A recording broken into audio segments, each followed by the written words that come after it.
Welcome to the Voodoo Power Podcast. Welcome to Plates of Pancakes. We're sitting down today with Blake Burnard. Coach Burnard is the owner and founder of Grindhäus Strength and Conditioning. He has a BA in Communications from Henderson State University. Burnard uses his experience as a 5-year college athlete and as an English teacher to impact the athletic community in groundbreaking ways. Blake has a passion for helping kids and improving their athletic ability by helping them to reach their goals. Coach Burnard is WSBB Special Strengths, CPPS L1, CPPSFB, BPTS, PN1, NC certified. So welcome to the show, Coach. Thanks for having me, man. So through crazy twists of events, we have quite a few mutual friends out there. They recommended that I have you on. So I got to looking at your stuff, obviously. You've got some crazy athletes out there. Yeah, we try, man. I tend to make more mistakes faster than anybody else I know, and I think we've done a good job of learning from them. So you're in California now, but you went to school in Arkansas. So picking up your family, moving out west, a little bit of a cultural change. What drew you out to California? Well, I'm from here, so I played my high school football. I was born and raised in Bakersfield, California, and I always had a dream of playing football in the South. I didn't really care where, to be honest with you. I had a really tumultuous football career. Like, didn't get it done in the classroom when I should have, and lost, like, basically had to restart all my opportunities, did the JUCO thing, all that. Praise God for that, because I don't think I would have survived 1 year of college with the state I was in as an 18-year-old. But anyways, went the long route. And when it came time to transfer to a 4-year out of my JUCO, I had a bunch of family in East Texas, so Arkansas is kind of the same thing. And moved out there, and dude, it was awesome. I got my big school thing. I played at a really cool JUCO down in Orange County.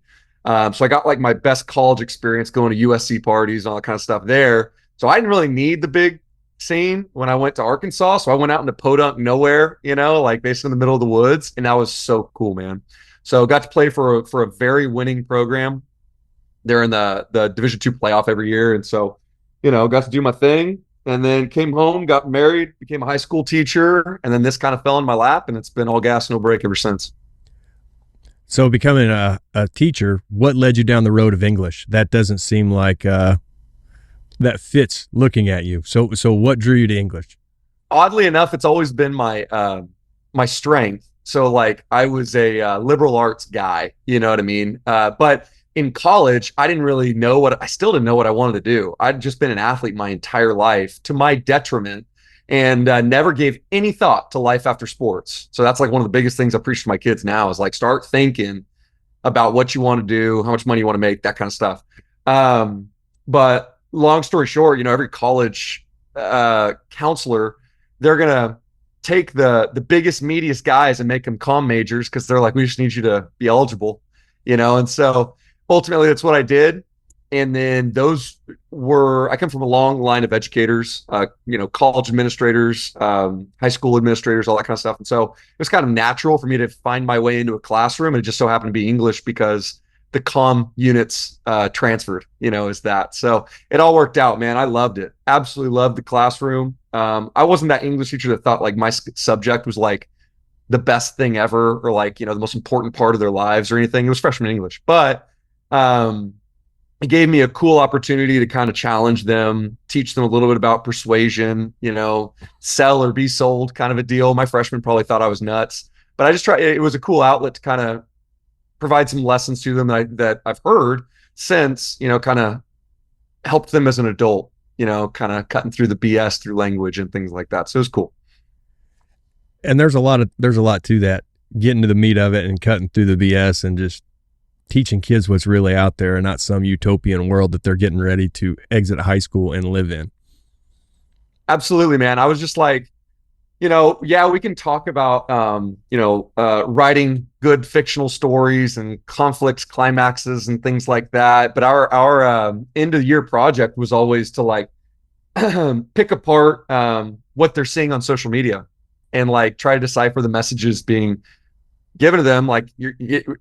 You're being influenced by everything you see. And I'd love to raise awareness to and if you don't have a sales background, you'll never know when you're being sold. and if you don't know what drives people, you'll get the wool pulled over your eyes more often than not. I was like, man, what's some street knowledge I can give these kids? You know what I mean? And so, anyways, it ended up being a cool project. Their capstones were always pretty neat. But I really enjoyed being able to, hopefully make an impact. And the classroom was just that outlet at the time. Now, what forced your hand or made you choose to go to the private gym as opposed to just staying in the high school setting? Nothing forced me. It's weird, man. I'm the only guy I know that got into this, more by necessity than like desire or need, or maybe not need, desire or want. Right. So ultimately, I was just looking for ways to put food on the table for my wife and newborn at the time, while also allowing for my wife to stay home, because that was kind of always a dream of ours. Now, teachers in the state of California get paid pretty well, but it just wasn't enough to cut it and be comfortable. So I ended up training people in my garage. So training, doing what we now consider like semi-private personal training, small group, one-on-one kind of, out of my 500 square foot garage. I did that before school and after school for a year and a half. And then COVID happened in March of 2020. So at that point, it wasn't a business. I was just helping out buddies. And it was kind of a natural thing because I loved training. I probably loved the performance side of things more than I actually liked playing football later on in my career.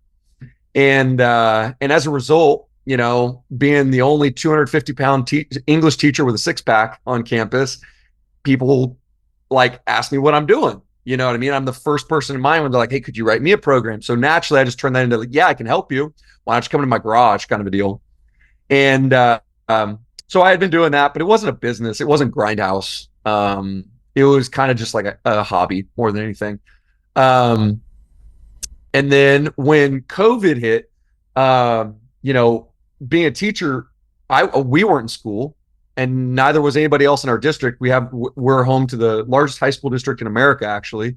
And so a bunch of kids with a lot of free time, and I had free time. So I reached out to some football coaches I knew, just said, hey, I got this, garage gym that I kind of obsess over. It's, I have $20,000 worth of equipment, and you got a bunch of kids that need to train. So why don't you just, send over your best ones, and I'll make sure they're not sitting on their butts over break, basically.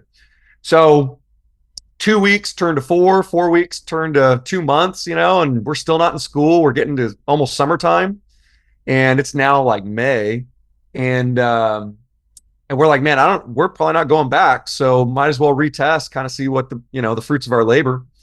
And honestly, man, like, I wish I could tell you like I expected it. I did not expect them to do as well as they had. So the average like box squat went up 90 pounds. The average sumo deadlift, these are all 15, 16-year-old kids. The average sumo deadlift went up 105. Broad jump increased 8.5 inches. Vertical went up, I can't remember off the top of my head. I think it was 3.8 inches, something like that. And then the average 40 went down 0.22 seconds, right? So these are all kids from very affluent part of town. They've all done extracurricular training in the past. Just none of those places were open during COVID, right? And they're all blown away. And I'm looking at the expressions on their faces, and they're like, we've never had results like this before. I was like, well, would you pay for it? And I was training for free, right? Just 3 days. We were doing 4 days a week, an hour a day in my garage. And I had 2 groups of 6 kids each. And they go, yeah, we'll pay. So at that point, those 2 groups of 6 that we started with, they'd started bringing friends. It ended up becoming, I think, by the end of those 8 weeks, we had like 19 kids from a couple different high schools, a couple different sports. They just kind of heard about us from the crazy stuff we were doing on social media. And around that time, our neighbors were complaining about the gangster rap we were blaring out of. Dude, I had these 2 massive DJ speakers. I was just like, we were getting after it, dude. And so they didn't like us dragging sleds in the street, and they didn't like the music we were playing. So they complained, and we got kicked out of the house, or they were threatening to, at least. So I was like, all right, I got to find a warehouse. And when we did, the kids that stayed to pay basically covered rent, but nothing more. and I just moved my little equipment into this little corner of a 4,000 square foot facility. It was the only one I could find during COVID because no one wanted to let a gym in their building because they're all shut down. And I was like, no, we're actually growing, So, anyways, long story short, I was super nervous. I was honestly scared to death. And, I was like, Lord, I got enough dough coming in on a monthly basis to cover rent. You take care of the rest. And I was scared shitless, bro. Cannot tell you how scared I was. But they continued bringing their friends. We continued getting results, and it just kind of became this cult thing. And then at the 6-month mark, we had 60 members. At the 9-month mark, we had 100 members, and it was like 80-20 athletes and a little small adult program. So it kind of just got to the point where, I have this warehouse, we're filling it with equipment, we're filling it with people. It's kind of becoming a monster of its own. I was like, I can't continue to serve two masters. I read that book by Stephen Pressfield, Turning Pro. And I was like, man, teaching is my shadow man. That's the thing that's keeping me from my ultimate potential, right? And I can't, my dad was like, dude, if you're going to do anything, you better do it with all your heart. And I kind of found myself like doing both 75% well, and that didn't sit well with me. So I ditched teaching. I ended up quitting after my third year, and never looked back, man. It's been sick. Now you have some freaks in there, and you have some average kids. What I've found is, and maybe you can answer this because you actually run a business. Mine's just in the garage and it's free, and I don't worry about the X's and O's of dollars and cents. But it seems like your average kid will bring in more kids than your freak kid. When they see their buddy over here who's not blessed with all this athletic potential, and then all of a sudden he comes to you, now he's pulling more than they are, and he's squatting more than they are, he's jumping higher than they are. It seems like those are the kids that bring in more clients. Yeah, I would agree, and they're definitely the ones who stay longer, because they appreciate what you do more. We don't tend to, and I have a mind, like, I don't know if Bird told you anything about what he does. He goes and recruits the best athletes in his area. He's shameless about that. And that's awesome. Like, you see the crap they're doing in his gym. Like obviously these are super twitchy, probably narrow ISA athletes that are just going to respond like a sponge to everything you throw at them. That's sick. We tend to I don't know, man. I like feeling appreciated.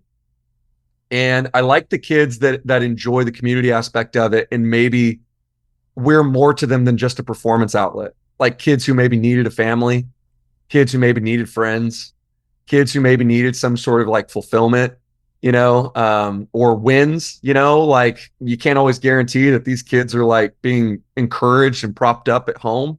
Like, I feel like I talk about this every time I stand in front of a group of people or whatever, but like we tend to attract, like the less than kids, and we do have some certified freaks in here. Kids that I just got a freshman volleyball player last night. She's the second ranked libero in the state of California. She's 14 years old, dude. Penn State's already interested in her, all this stuff.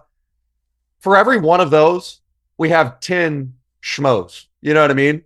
And I've always said, like, it's more gratifying for me to take a 4 and turn them into a 7 than to take an 8 and make them a 9. You know what I mean? Because you probably just took that kid off the bench and now they're like, they might get selected captain one game out of the year. Like, that kid has a completely different friend group. He thinks about himself differently. The way he carries himself, the way he speaks to others, the way he sees himself in the mirror is completely different. So I'm like, where's my biggest impact? It's probably with the 4s. And so, we post stuff and I get DMs from coaches that are like, there's no way you just took that kid's 40-yard dash down like 1.5 seconds. I'm like, you should have seen him. His first day here, he's tripping over his own shoelaces, bro. You should have seen him, And so it's fun, man. It's super gratifying. I'll tell you, we make our money, to answer your question. We make our money off of probably filling this place with 80-90% schmoes and then 10-20% Joes. But we make them into Joes, and I'm very, very happy about that. I will say, it turns a lot more heads when you take a super like average to below average kid and make them freaky. You just have these kids that they're really good responders. They see results faster than others. We completely absorbed 2 whole volleyball teams in our area in the last like 8 weeks, simply because we had a girl that won a free giveaway. Okay. Like 3 months of training. She ended up sticking with it, but the results she saw in 90 days caught the attention of everybody on her team and the girl she's playing against. They're like, what have you been doing? And of course, they're going to sing our praises, right? So then that becomes 2. The 2 become 4. The 4 become 8, And I'm like, man, if we can just over deliver with the least of these, I think everything else kind of like takes care of itself. You know what I mean? Now, the tough part of what you said, and maybe it's tough for some people. I don't know. It seems to work good out here, but creating an environment where those guys feel comfortable. They've not seen a whole lot of success. Everywhere they've been, they know they're going to get knocked down. They're going to ride the bench. Guys, girls, they're looking for that added. So creating an environment where they thrive, what do you put into that? Everything. That is the number one thing that like consumes our coaches meetings. Man, they can go anywhere to lift weights. They can go anywhere to run fast, jump high. Like any coach with a brain is going to have them do that.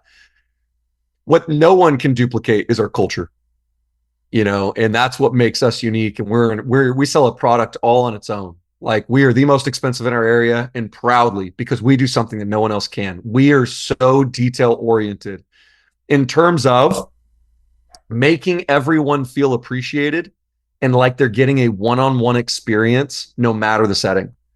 So they might be in a group of 15 kids, but we'll have 2 or 3 coaches on the floor, keeping the ratio 5-1, and every kid has a like deeply rooted, seated relationship with, and they're bought in to whatever coach they're working with or whatever, because we take the time to get to know them. So what's wild and I'll be honest with you, man, there are people out there that'll say like, hey, if you have a high turnover of coaches, probably means you're a suck leader. I will be the first to admit, when I started this, man, I had so much to learn in terms of leadership. But by the same token, if I've hired 30 coaches, we've only kept 2, because the number one thing I'm concerned with is, do they genuinely love people? Can they genuinely show with their actions that they give a shit? And are they people that people want to hang out with every day? Dude, those are hard to find, man. And so ultimately, if you hire people like that, it makes your job easy. I've got a sick team right now that I feel like I can really build with, but it took a lot of time and a lot of failures to really get to that point. Now that I have that group, I know what I'm looking for. They're the standard. So I kind of had to figure that out. I was starting to believe that it wasn't even, my standard was too high. I've been told that before. People screaming at me as I'm firing them, like, your standard is blah, blah, blah. I'm like, no, the standard is the standard, mother trucker, And I've got guys that genuinely care and genuinely love our kids. And man, I think that any athlete can thrive in our environment, because they'll show up and be consistent enough to see the result, right? They have fun while being here. It's simple enough to get extraordinary results. We're not like, getting lost in the weeds or anything. They can execute it savagely well. And free, it's effective, because it doesn't matter how much if like, gosh, you have to like whip out the freaking, you're doing freaking chemistry on the whiteboard, like what 16-year-old kid can execute that at a high level, So a lot of what we do, man, is super simple, but it comes down to the personalities that we have in here. And I'll add this. Since day one, it helped that I was also teaching. So I had my paychecks coming in from that to like continue. So a couple things happened. I was able to pay all cash we got $150,000 worth of equipment in here, all cash. I do not owe anybody a cent. I'm very proud of that. But that was only made possible by the fact that I had the teaching paychecks putting food on my table for my family. And then the other benefit of that is we didn't feel pressure to keep any members that didn't fit our mold. So when I'm talking about people that appreciate us, people that are going to show up, people that are going to get the results, people who will eventually, stay long enough or be consistent enough or put forth the awesome effort that we need to put up college flags in our facility and stuff like that, if they don't fit the standard, dude, we let them go as soon as possible.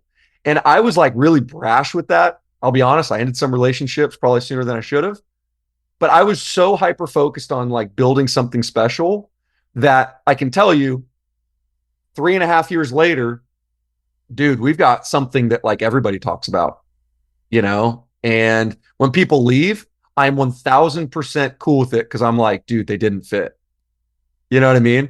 We don't have to kick out many kids anymore because like we've got 120 of the best kids you could ask for, and they bring their friends that are also the best kids you could ask for. You know what I mean? So it's kind of like a snowball effect now, but we had to put in some work on the front end to make sure that happened. It doesn't take but a couple wrong kids to really drag down what you're trying to do if they don't fit the mold. I mean, it doesn't come down to athletic ability. It just comes down to personality. Right. You know, we can make you better, but if you're not going to allow us to, and you're going to drag every kid around you down with you, something has to be done.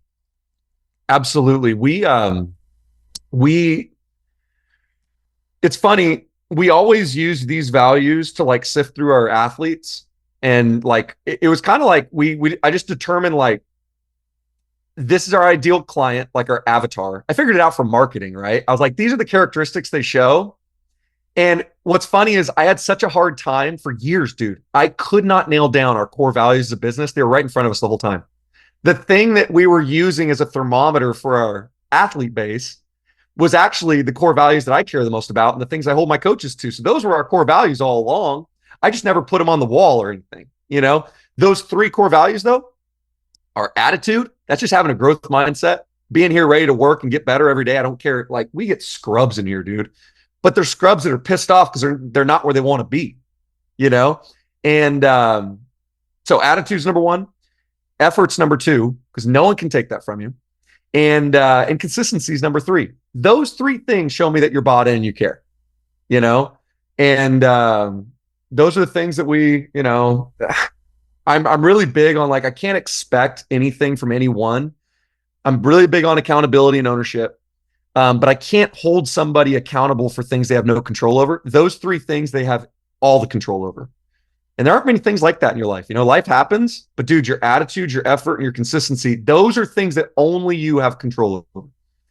And so, man, we just stick to them at a T or to a T. And what's funny is, you know, people comment on like all the athletes. We shout out every athlete we sign up on Instagram, right? You've probably seen that. I get all these DMs like, man, you signed up 5 kids today. I'm like, yeah, you wouldn't even know that I tried to scare each one of them away, you know? And the ones that stay, like they dig that. The parents are like, yeah, hold my son accountable, you know, like tell us like it is. Tell me my kid's not the best thing since sliced bread, right? And so you see all the filtration processes that kind of keep the wrong ones out. I'm literally just okay with people walking because I know that for every one that walks, I'll get 2 that belong here. It's kind of funny how you figure that out when you're around them. You know, I guess listening to you, I do some of that and I don't even realize I do it. You know, when they show up the first night, I'm not overly nice. I'm not overly chatty. It's let's see if you come back.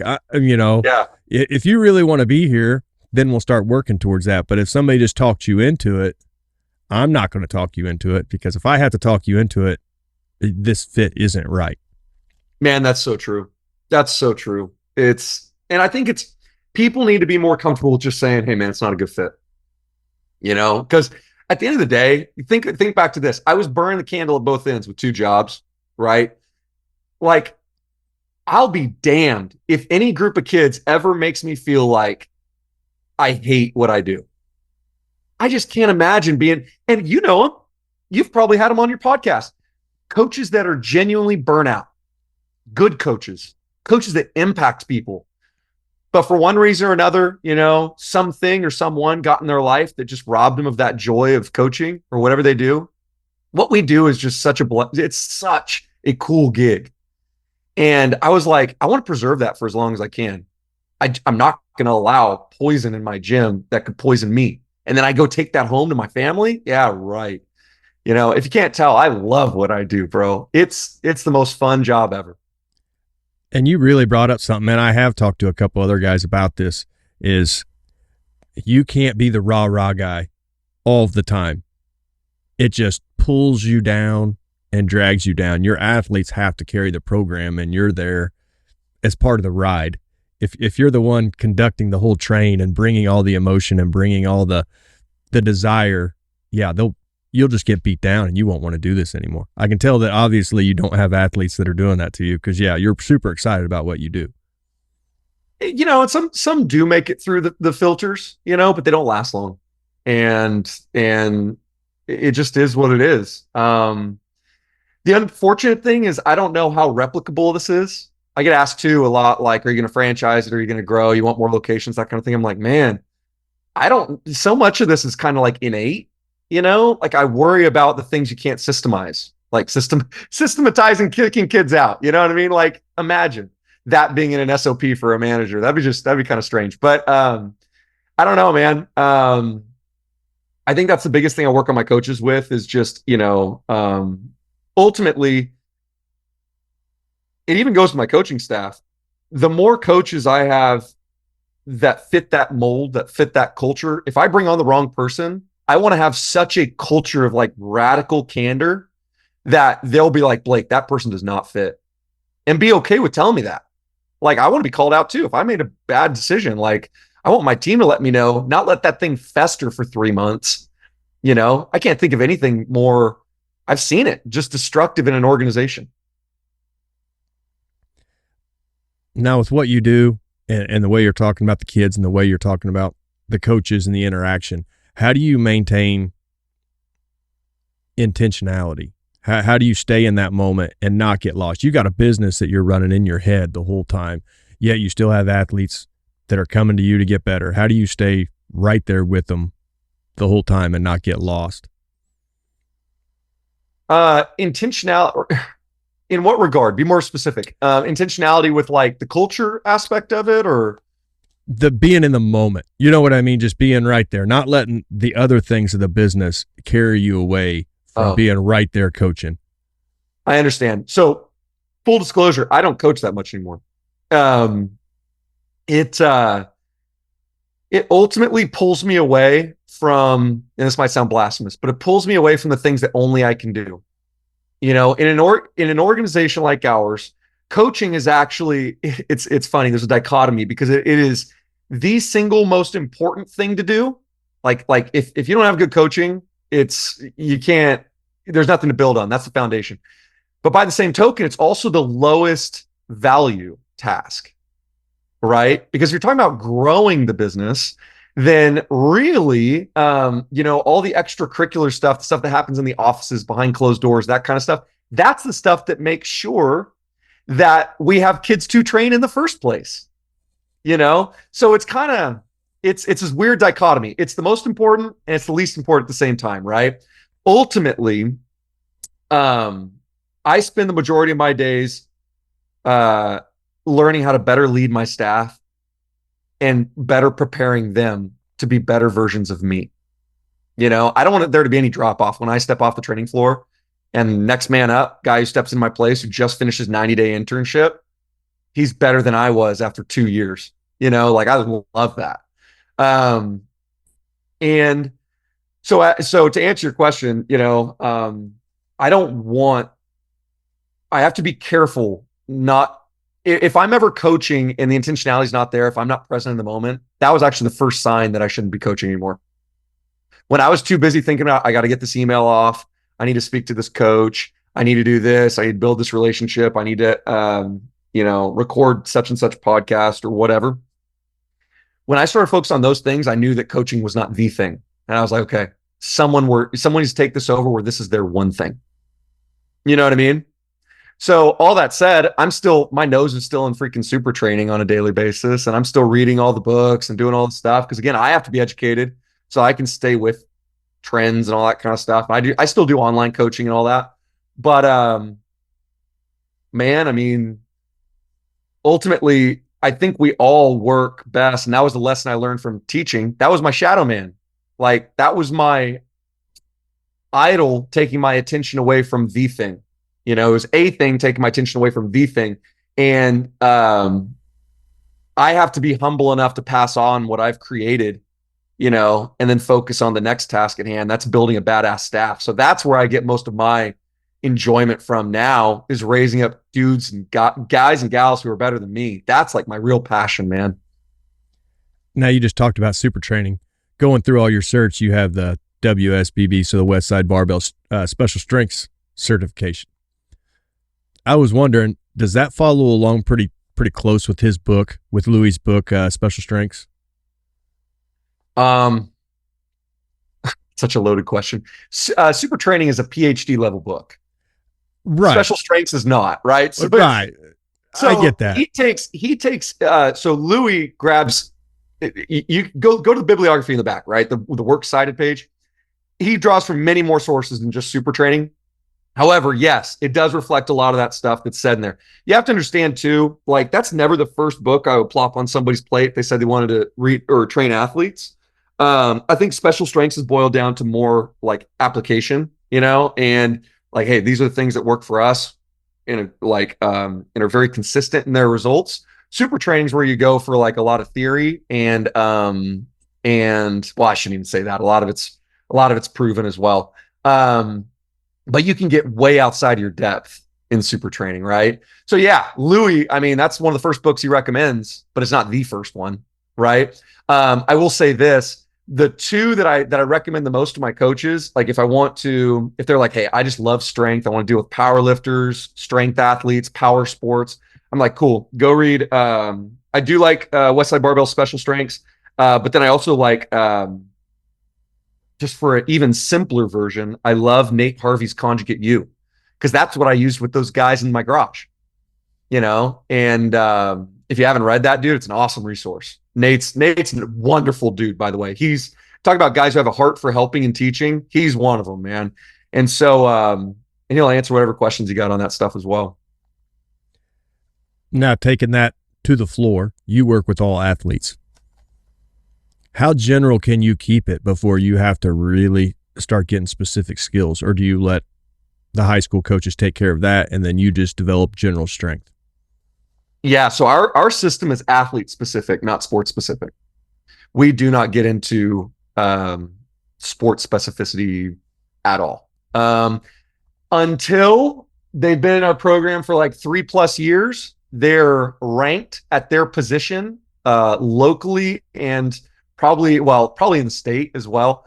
When they get to the tippy top and we've exhausted all the general aspects of their preparation, then we can start working on the minutia, but until then, I just gave a presentation to my coaching staff yesterday about 4 my personal things that have helped me and are a huge part of our system at Grindhäus.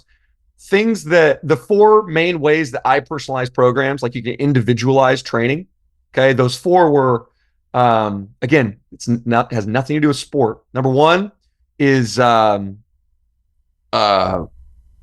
their training age as well as their biological age. That's 1A and 1B. Okay. Number 2 is going to be their anatomical weaknesses, right? So musculature wise, that's very West Side. It's like, hey, you need more hammies. Hey, you need more triceps. Hey, you need more anterior delts, whatever, and I teach my staff how to diagnose those things.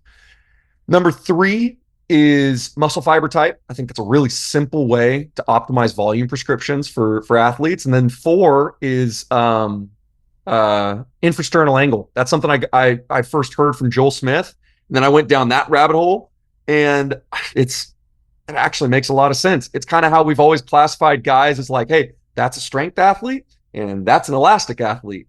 Well, ISA kind of it goes a little bit deeper to classifying them, but man, those generalizations, like if you could make a program based off, okay, that's a strength kid, that's an elastic kid, well then ISA should be just as, what's the word I'm looking for? Just as prescriptive, just as detailed in how, like what they'll probably respond best to and how you should train them more generally versus what should you use when it's time to peak them. So those 4 things, none of those are sport specific, and I tell my families that when they're sitting on my couch here doing a consult with me, I'm like, you'll never swing at a volleyball a single day here. And if you do, it's going to be for like a warm-up game, are you good with that? And dude, talk about another filter. That baseball kid that really just wanted more batting practice, they're like, no, that's not for me. And bro, thank goodness we figured that out before you started. Yeah, people don't always understand what they're signing up for. So to sit down and be totally clear from the beginning, hey, I'm not your sport coach. I am a strength coach. I will help you reach your goals through a different avenue. Yeah, you want to talk about skills.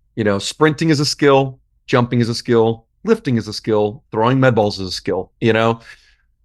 We only start to address those when we've really wrung the towel dry of basically we've moved the needle as far as we can without hammering technique. Dude, jumping on a vert mat has technique, and some kids have you had Jared Bidney on the pod yet? No, I talked to him the other day, just privately trying to set it up, but I haven't got him on yet. No. Yeah, he's a hermit. But Jared, he's another guy I visit frequently, man. Jared's a brother as well. He'll be the first to tell you, if a kid cheats on the vert mat, it'll plateau eventually. And the only way to break through it is, fixing their technique. So we get into the minutia when the gains stop, if that kind of makes sense. Yeah, you don't want to outrun your coverage. Yeah. Amen. Yeah, no, that's so true, man. Perfect example. I've got a high level track and field sprinter here. He's a D1 sprinter. He runs a 10-7, 10-6. He hasn't had an official time in a year. Because he ran unattached. So that's already a pretty fast kid, definitely elite by high school standards. He was an intern for us. He ran a 4.4 40-yard dash his very first day here. I was like, oh, on the Brower, which is probably a 4.2 on any other timing system, And I said, dude, can I train you? And he's like, yeah, absolutely. So we're testing everything. Bro, he squats 2.5 times his body weight. Not even a lifter. He doesn't lift that much. He squats 2.5 times body weight, pulls 2.5 times body weight, benches 1.5 times. I'm like, dude, this kid's strong enough.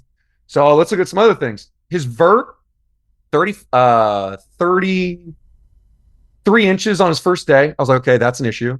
His broad jump was only 8 feet. That's an issue. And then we did a 4-jump test. Basically, he blew everything out of the water except the broad jump sucked. His 4-jump test on the vert mat sucked. And we determined it was a lower leg issue.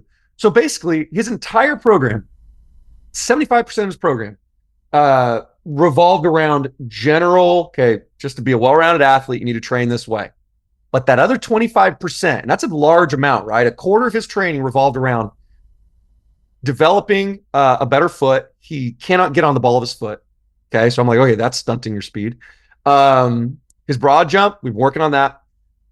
And his 4-jump test, we had to work on his, again, ball of the feet stuff, just foot strength. So anyways, his 4-jump test in the 7 weeks he's been with me, the 4-jump went from a 2.80 to a 2.96. I need him in a 3.0. His broad jump's now at an 8.7, 8.6. I take it back. It was an 8.8. And then his ability to maintain tripod foot and use the 3 arches of his foot, get on his big toe, that kind of stuff has improved dramatically. As a result, his vertical jump, he just hit a 36 yesterday. Again, this kid didn't need more max effort. So if I would have done that, he wouldn't have gotten anywhere. And this is my freaking intern. We just hired him as a full-time coach. So I'm like, I got to get this guy results, So guess who's not doing dynamic effort and max effort and weird stuff you'd see in Book of Methods?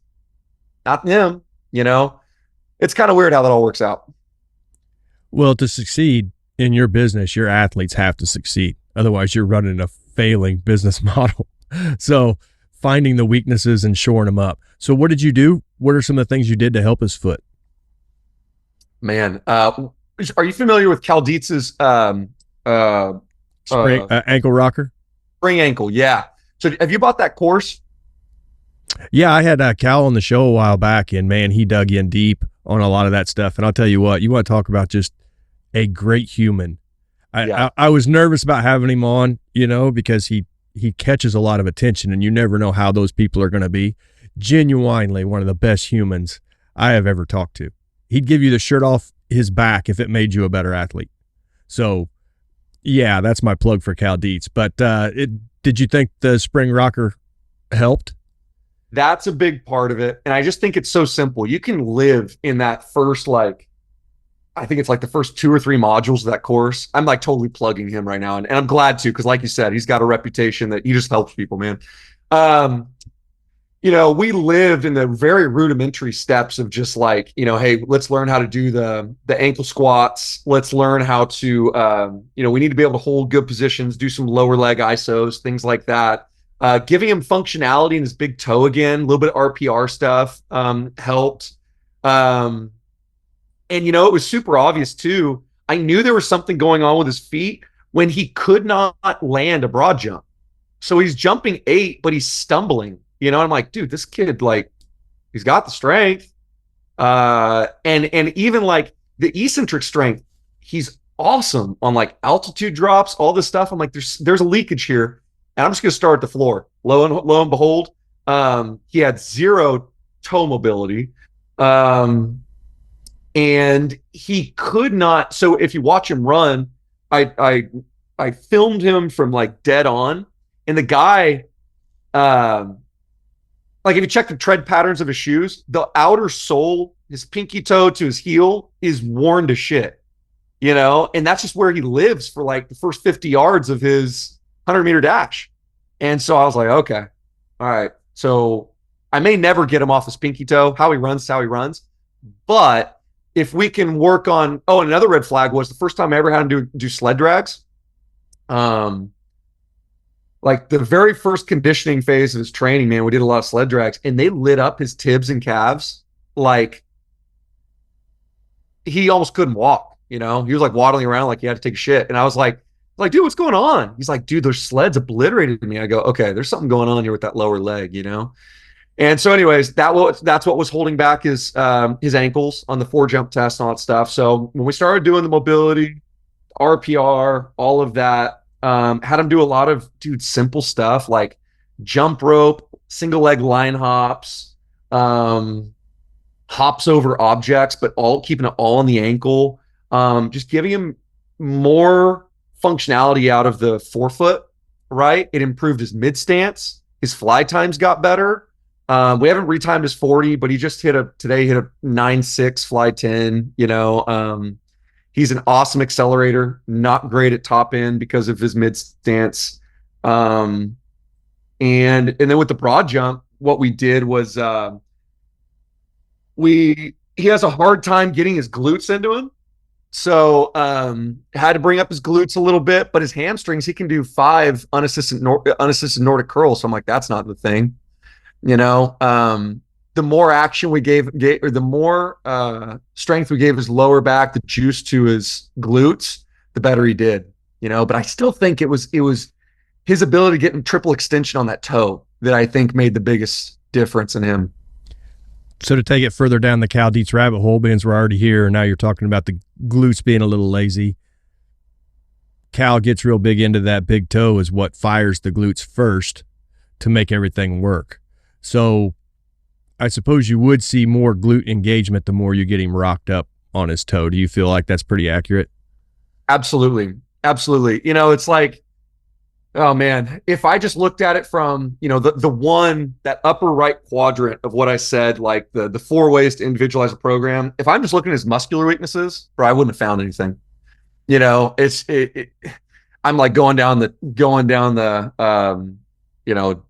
he's locking out deadlifts well, right? He's finishing on his vertical, things like that. I'm like, I never would have found out that was the issue. But what happened was, it's not even like a proprioception issue. It was just, kind of, I'm going to get above my pay grade here, but he wasn't able to tap into what the juice he had. You know what I mean? Yeah, it's almost like a graph, and you got one sector coming from one direction and one sector coming from the other. So you got the strength building on one side, and then you have, I guess, what you can't use, your weakness is coming from the other, and wherever those two meet is where you have to start, and then you found it in the foot. Absolutely. And, on the other half of that equation is like, their strengths are their superpower. I can't stress enough that like the thing that's going to get these athletes to the next level of achievement is what, probably the things that they excelled at on day one, Sometimes you have to unearth those a little bit, but at the end of the day, I think you get more out of those strengths if you have less weaknesses. Like, I just think it's like a boat, you're trying to drag an anchor, So if you're looking at it like a Madden rating, and this guy's got an acceleration of 20, but his strength, acceleration, top speed, whatever, route running, they're like 80s plus. Well, the average is down in the hole because of that lowest number. And I'm like, man, if we want to take the 4 to a 7, then those things that are over a 7, let's keep them there. The things that are like a 1, 2, 3, they're keeping them at a 4 overall. Let's boost those and see what happens. It's just the lowest hanging fruit. And I think that if coaches focused more on that stuff and actually use their noggin when they're watching people train, they'd get faster results, but they'd also, probably make a better difference in their play on the field, because none of this crap matters if you're not seeing it on Friday nights.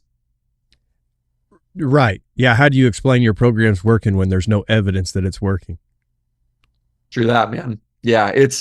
I'm not like sitting there dissecting my kid's tape or anything like that, but I just listen to parents. They're just like, hey, it's working. He's faster than he's ever been. He's laying the wood better than he ever has been. She's swinging at the ball like just coming off the palm like a rocket ship. That's literally all I care about. The records are cool. We got a cool record board and all that kind of stuff.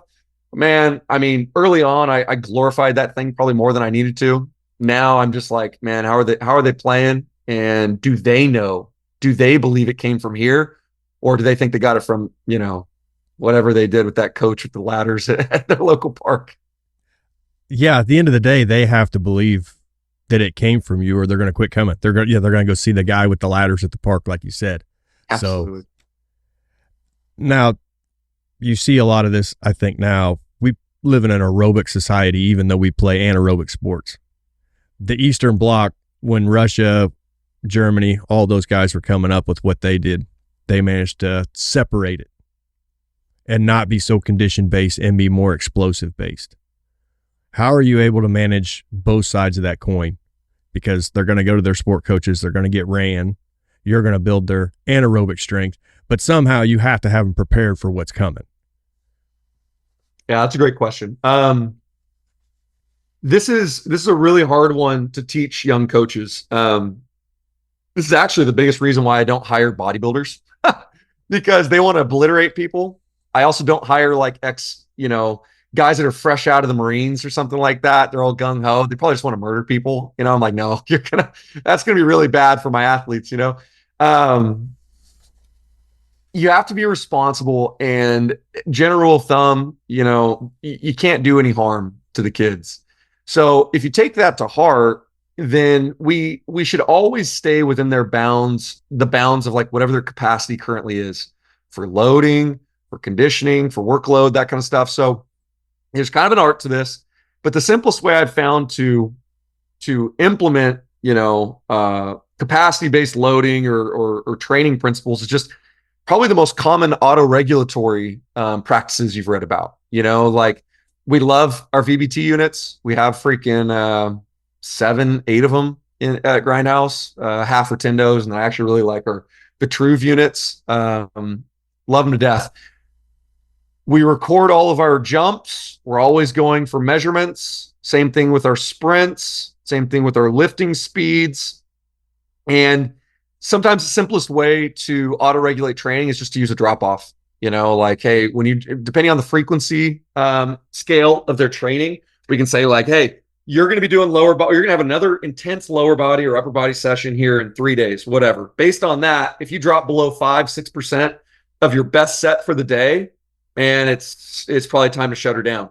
We have built-in things like that almost every day. Especially, well, you don't use them on every exercise because I'm like, I really don't care what your drop-off is on triceps, But if we're doing, speed squats, brief maximal tension stuff, vertical jumping, whatever, we have to have an eye for when the kid can go and when they can't. And if they come in and they're very, the average of their first 3 jumps is like less than 10% of their all-time best, I'm like, hey, we're gonna recover today. Go hit the echo bike. You know what I mean? So ultimately, when we're balancing what we do with what they're doing with their sport coaches, and here's the other thing. I swear to you, coach, I do not mean to toot my own horn, but it is what it is. That first couple groups of athletes that I got, those first 2 years of being in business, they were at the best high schools in town. And I'm not saying I helped them win a state championship or anything like that, but they won some really big games and accomplished quite a bit. We sent so many kids off to college on scholarships, a lot of stuff. I'm proud of those kids. It is no coincidence, I don't think, that since we've been around, every high school now has a strong body program. They require their kids to be in it. It is like it used to be a casual thing. Now it's like, no, this is super vital for your performance. And all those coaches follow us on Instagram. And now, is it any coincidence that they're all sumo deadlifting and timing? Like we got sprint timer lasers popping up at all the high schools. They just want to do what we're doing. And I know that sounds weird. I know it sounds super weird. But like in Bakersfield, California, it's like it's a very traditional part of California, very conservative. It's 2 hours removed from everywhere else. So things move slowly here. That stuff was not around before Grindhäus was around. And when we started seeing these results and sending kids back to their school, people took notice, and God bless them. They want those results too. And I'm glad because it stepped up. I believe we put everybody on notice. Other facilities started copying what we're doing. Other schools started copying what we're doing. And imitation is the best form of flattery. But now they're doing more at school that we have to account for in here. So we had to become even better to learn how to deal with these kids that, let's face it, not every PE teacher is implementing these methods they see on Instagram correctly. And some of them just want to make their kids puke at the end of the day too. So we have to deal with the athlete in front of us, not the ideal athlete we envision on a Sunday night when we're like putting our pen to paper. Now you talked about brief maximal tension in there. Are you finding that you get better results in the 3 to 5 range than you are if you take them up heavier than that? I will say this: not a lot of our kids work up to 1 rep maxes anymore. So, okay, I'll put it this way. We do use a lot of brief maximal tension. I feel like Jared's the one that freaking repopularized that thing. Okay, it's been in super training for decades, but now you see the coaching tree that he created, and a bunch of people just throw that around casually. I'll demystify that one for you. It's freaking sub-maximal work that's heavy as shit, being moved as fast as you can. So it has a greater propensity to increase power outputs and even speed because obviously it's very taxing on the nervous system. So in light of that, and also in light of what we found with how to best individualize for our given demographic, man, our kids need more reps at heavyweight, and that just seems to be the best way to achieve that, right? I will say, ran exactly how Jared prescribes it, or Fahey, or whatever, it doesn't always work, and so we have to find what works best for that kid at that given time. But I will say that's a really easy way to auto-regulate things. If you do it how Fahey does with like rep drop-offs, they hit a rep, they go up and wait next week. If with Jared, it's like they hit a speed, they go up next week. They don't hit it, they go down next week. It's like it's all auto-regulated. And I think that's what the best coaches are all doing, is it's like, they're not just having you max out for the sake of maxing out. I'm like, hey, that kid can either get 3 reps over 90% or 16 reps at 85%. Which one's going to make him better? Well, for the kid who can barely squat his body weight, the latter is probably best for him, The more I play with that and the more I figure out for myself how that works, it seems like if you're not totally locked into that, you'll create leaks and your body won't absorb that force that you're trying to get it to absorb.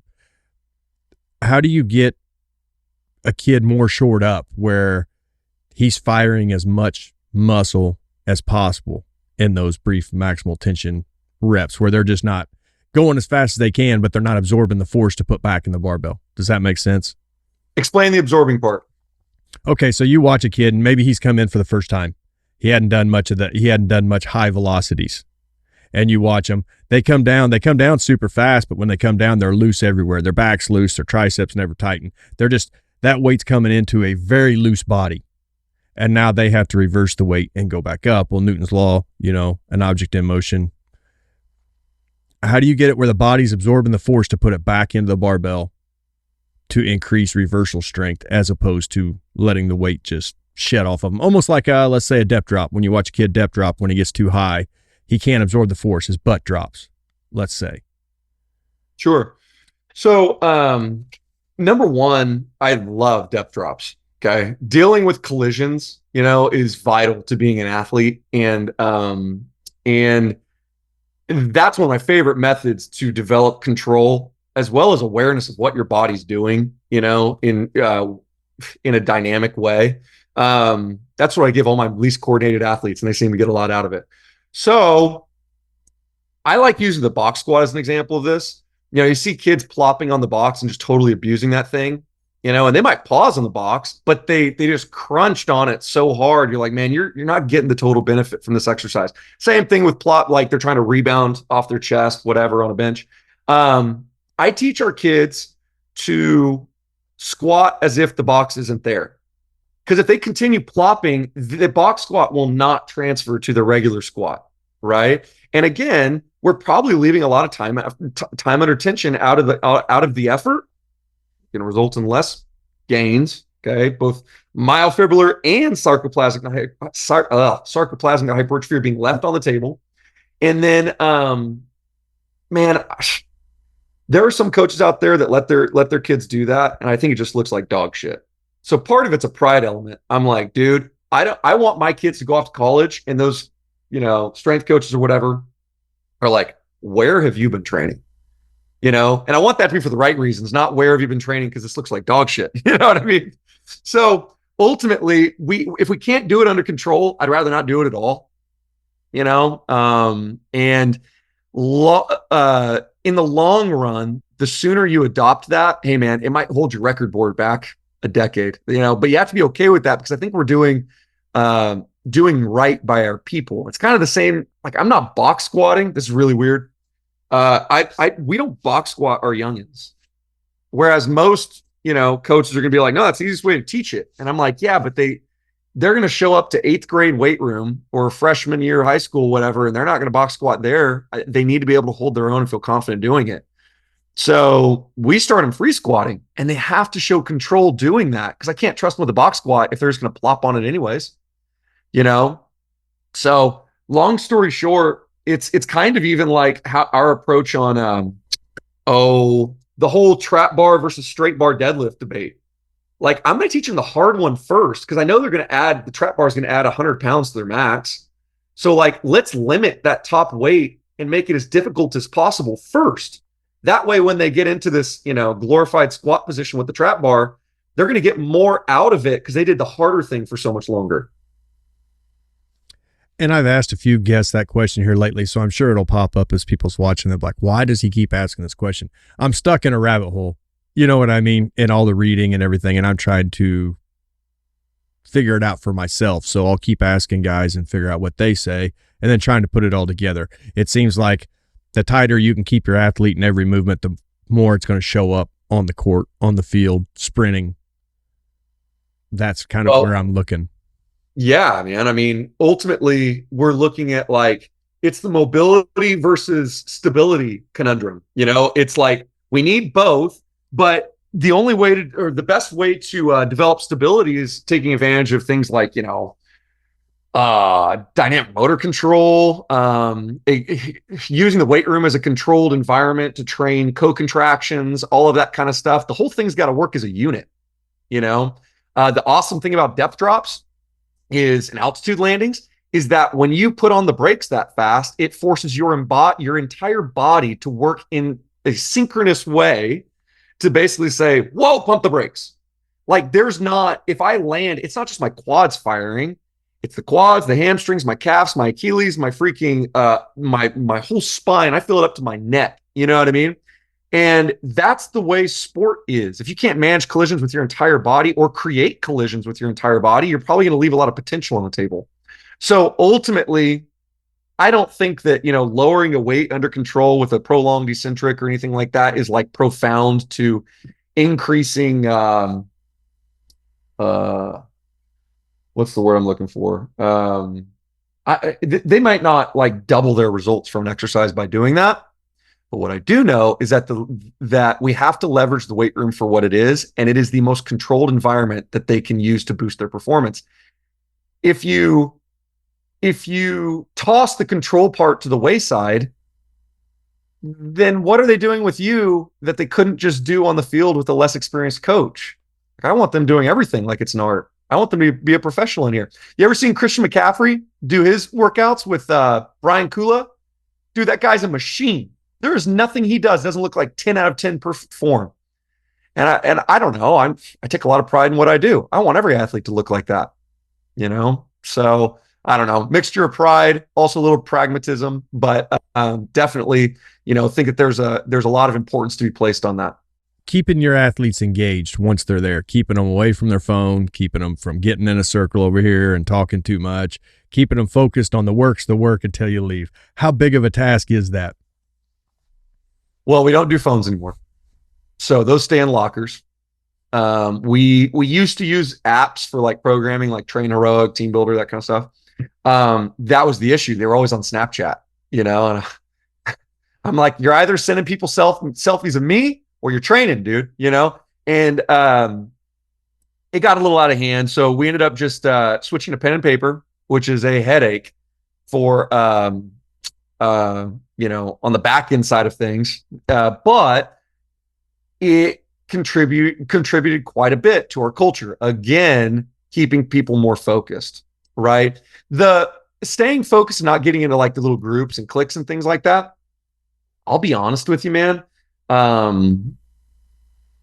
man, that's a huge lesson we teach our coaches. Like for very first couple weeks here on the job is like the window principle. So the window principle, I did not come up with this. I think I heard it from Joe DeFranco. I don't remember. But it makes a lot of sense.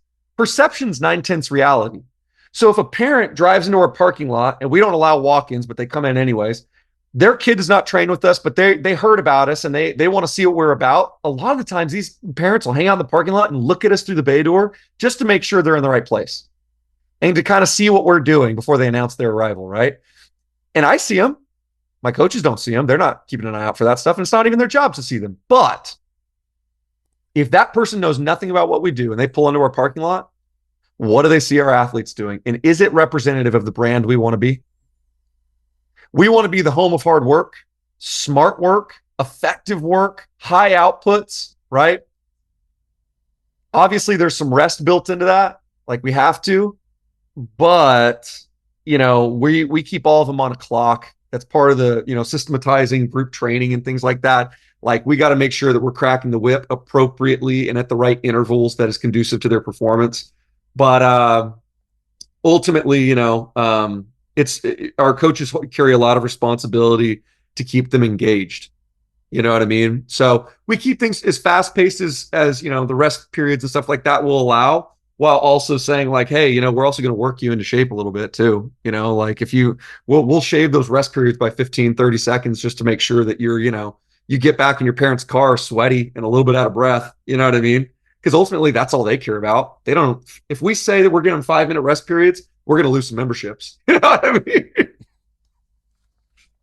Now, adding on to that and then going back to some of the things you said early on in the podcast. So you're getting a lot of kids that are really looking for that next level. They're not there. They haven't seen a lot of success in sports. With that also probably comes a lot of introverts. How are you breaking these kids out of their shells? How are you getting them to where they can walk into a big gym with a lot of kids doing a lot of outrageous things and learn to be okay with that and then start letting themselves do that? Yeah, very first day, dude, we link them. If they know nobody in the building, or maybe they're not coming at the same time as their friend that referred them or whatever, we make sure to pair them with an OG. So like it might be a freshman kid, but we're gonna like basically I kind of think of it like the sorority thing, or I don't know if fraternities do that. I wasn't into Greek life, but they give you like a big sister kind of a deal. We do that with our kids because we're like, hey, what we've found, the kids who stay in their own little bubble and prefer to be wallflowers, they do not last long. They'll just hate their life. I mean, think about it. Like being social is such, and not only that, but finding your tribe and being ingrained, like being a part of a family, a group of people, that is like innate to humans. That is so essential for our survival. I don't care how weird that kid is, he needs it. And so we go out of our way to make introductions, make sure they shake hands, make eye contact, learn something about that person. We're like, hey, by the end of today's session, you're going to tell me 2 things about that person that you learned about him. You know what I mean? Like it sounds so silly. That's like very much something that I took from the classroom, but man, it works.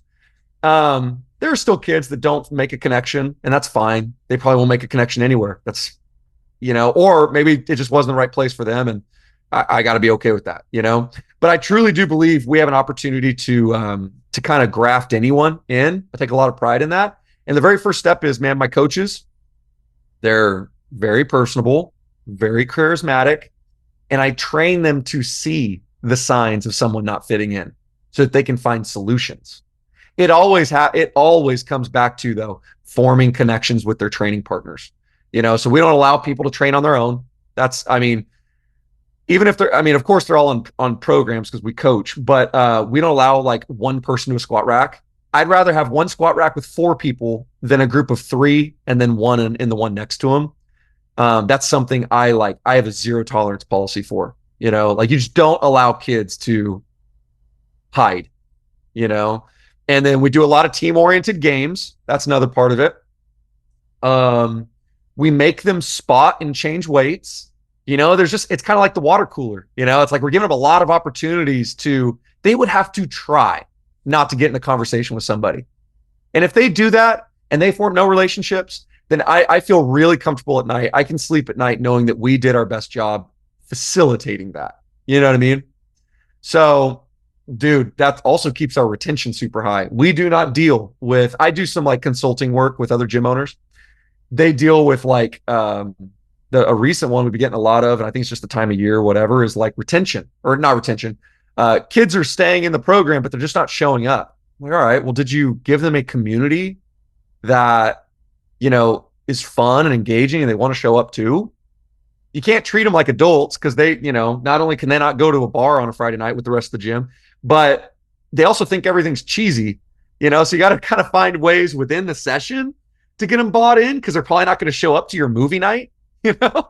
So it's kind of interesting how all that stuff works, but to bring it full circle and to put a bow on it, man, I really think it comes down to like taking every opportunity, every minute of their training session is an opportunity for them to form a connection with you, your coaching staff, or someone in their training circle. They will stay if you can achieve all 3 of those.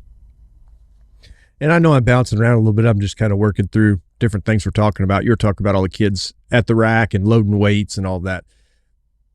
That seems to be the best way to get them all on the same page. When they're all working as a group, figuring out what this kid's numbers are, what needs to be loaded on the bar, this kid's helping them, they're going in a rotation.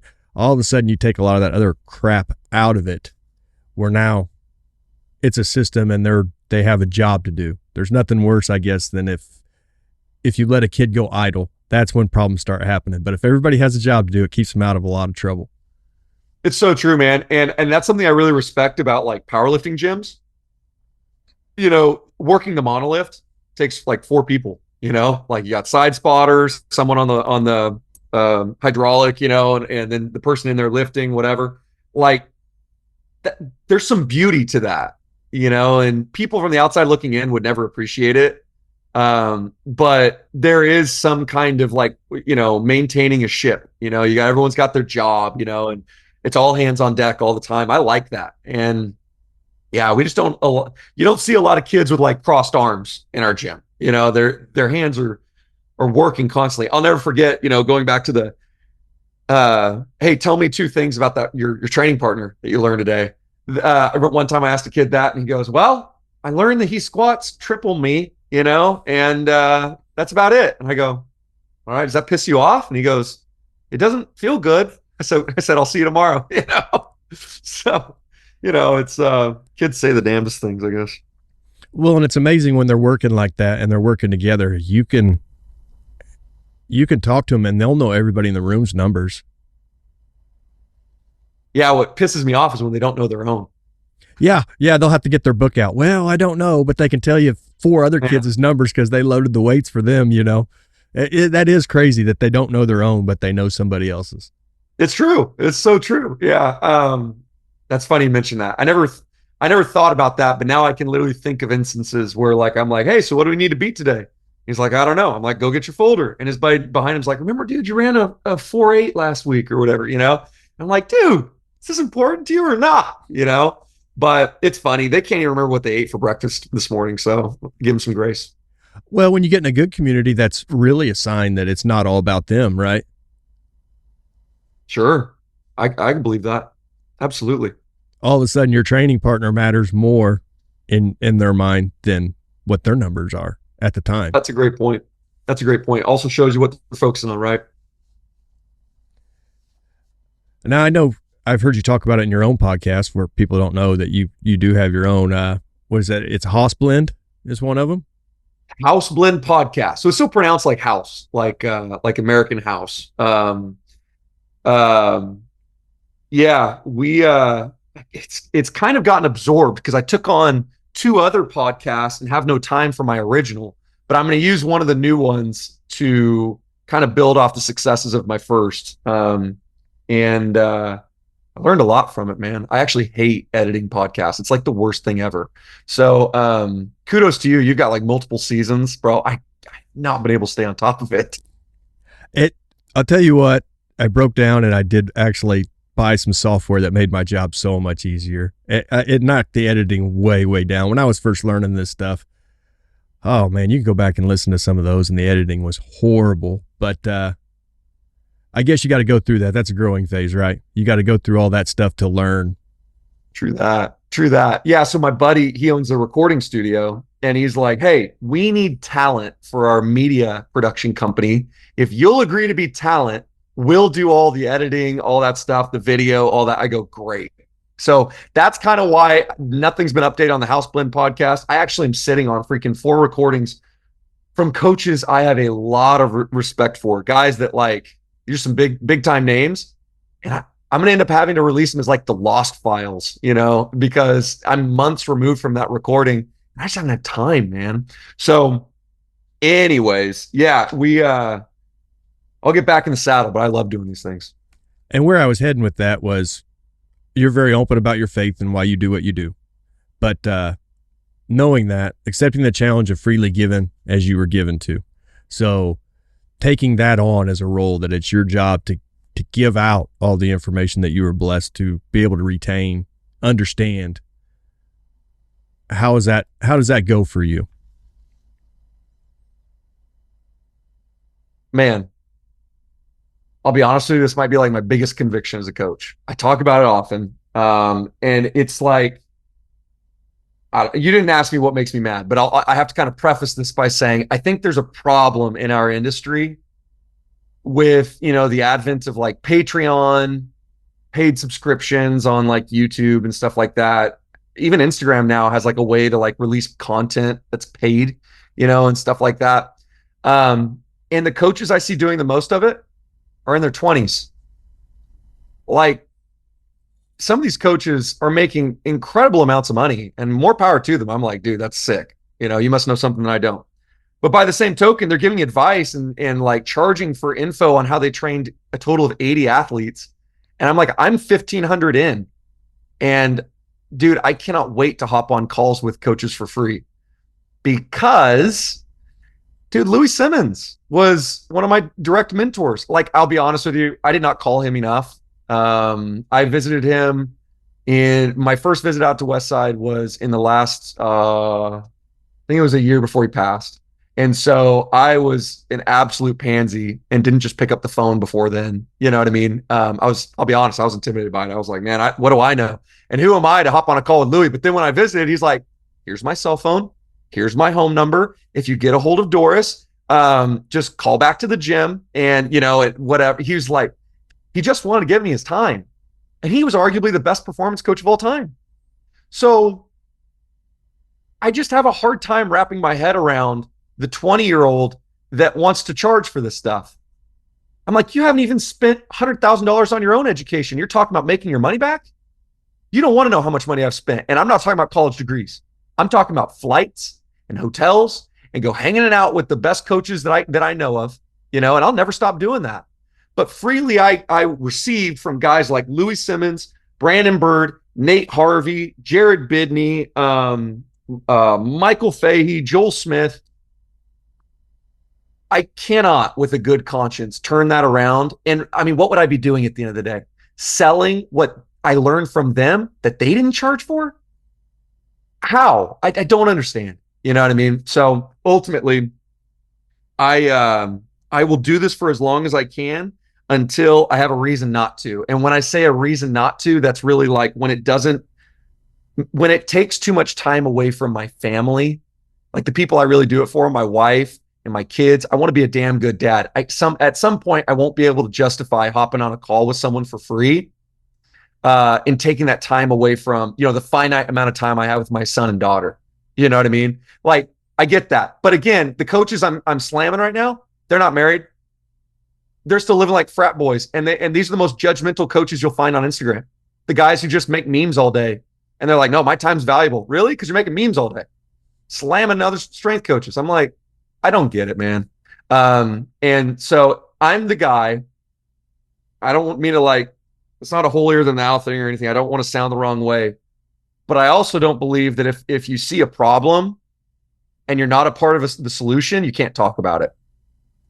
Because there's no shortage of performance coaches that slam other coaches or talk about, you spend more time making YouTube videos than you do training athletes, whatever. Like, dude, if you're not out there putting out your own education, I don't want to hear it.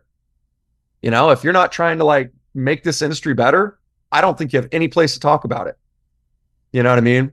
So I don't know. I hope that all makes sense. I hope my rambling and my ranting didn't turn off too many people or whatever. But I don't get tired of this stuff because I remember when I was in the garage training kids in 400 square feet, dude, we would not have gotten that first round of results, and Grindhouse probably wouldn't be a thing if it hadn't been for the people who gladly just hopped on a call with me.